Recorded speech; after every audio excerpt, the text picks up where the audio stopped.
99 Pharma untuk tugas DPK tentang profil apotek ini. Mengikuti kami.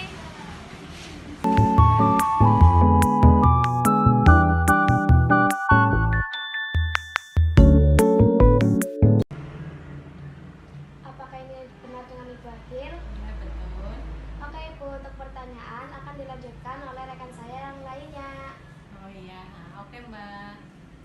Kami akan wawancara Ibu Agil. Sebelumnya, perkenalkan, nama saya Agila Sabrina Madani, kelas 10 dari SMK Farmasi Bakti Sada Karanganyar. Bersama rekan saya di sebelah kanan ada Talita Widyadana Altafa dari kelas 10 SMK Farmasi Bakti Sada Karanganyar. Dan di sebelah kiri saya ada Azhara Kusuma SPT dari kelas 10 SMK Farmasi Bakti Sada Karanganyar. Oke teman-teman, dilanjut ya videonya. Ibu Adil, singkat saja visi dan misi utama dari apotek ini sejak berdiri tahun 2017 itu apa Bu? Untuk visi di apotek kami itu menjadi pusat layanan farmasi yang berorientasi pada keselamatan pasien. Dan untuk misinya menjamin ketersediaan obat bermutu tinggi dan memberikan konseling yang efektif. Baik Bu, pertanyaan selanjutnya akan dilanjutkan oleh rekan saya. Oke Bu, saya ingin bertanya, seperti apa struktur di apotek ini? Struktur di apotek kami itu ada apoteker penanggung jawab. Apoteker penanggung jawab itu sendiri diamanahkan kepada saya Agil Setianingrum. Kemudian di bawah saya itu ada asisten apoteker atau tenaga teknis kefarmasian yang dipegang oleh Okta Setiawati. Selanjutnya untuk struktur di bawahnya TTK itu ada administratif atau tenaga SMA lainnya. Saya ingin bertanya, apakah apotek ini menyediakan obat narkotika dan psikotropika dan bagaimana prosedur penyimpanannya?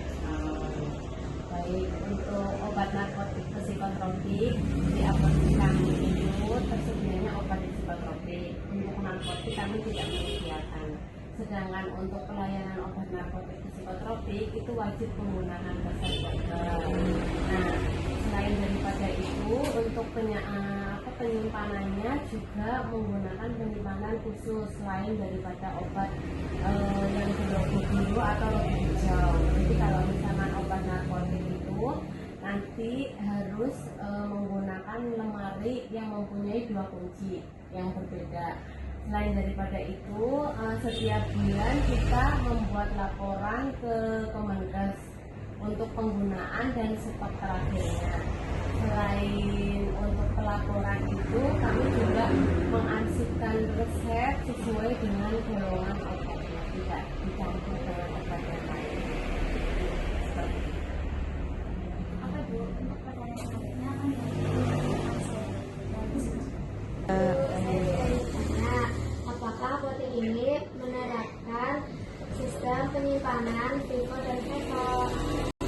Iya Mbak, di apotek kami menerapkan sistem FIFO dan FIFO. FIFO itu first in first out. Jadi obat yang datang terlebih dahulu itu wajib dikeluarkan terlebih dahulu. Dan FIFO itu first expired first out. Jadi obat yang expirednya lebih dekat itu lebih dikeluarkan terlebih dahulu. Untuk expirednya yang lebih lama kita disesuaikan di bagian depan biar tidak terjual terlebih dahulu. Ibu, terima kasih. Pertanyaan selanjutnya akan dilanjutkan oleh rekan saya.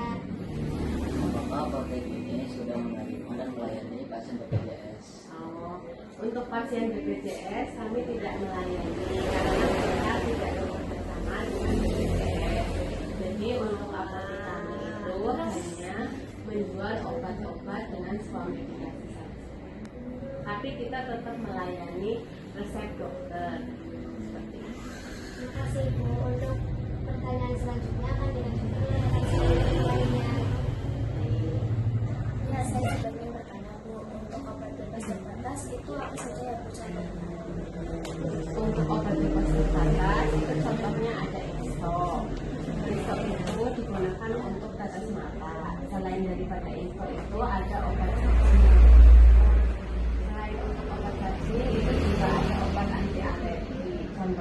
jadi seperti itu. Terima kasih Ibu. Iya. Terus saya ingin bertanya lagi, sistem penyimpanan obat itu seperti apa?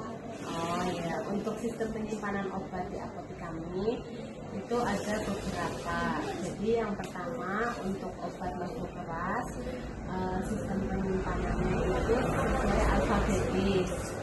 Dan untuk ada juga sistem penyimpanan obat sesuai farmakoterapi atau obat-obat yang sifatnya itu obat-obat produksi. Jadi di apotek kami untuk obat-obat yang on-the-counter itu sesuai farmakoterapi. Terus ada juga untuk sesuai dengan bentuk sediaan. Contohnya itu suppositoria yang harus disimpan di suhu tertentu. Dan untuk obat sirup kita juga ada penyimpanan tersendiri, jadi tidak digabung dengan obat tablet lainnya seperti itu. Selain daripada itu juga ada sistem penyimpanan lasa. Jadi kalau misalkan Itu bagaimana penyimpanan obat lasa? Oh ya, untuk obat lasa itu sendiri saya jelaskan dulu ya. Jadi lasa itu look alike, sound alike ya. Look alike itu obat dengan kategori yang terlihatnya itu sama, dan sound alike itu dengan obat yang kedengarannya sama. Contohnya seperti ini kan ada kata slang ya. Untuk kata slang ini kelihatannya sama ya, tapi aslinya itu berbeda.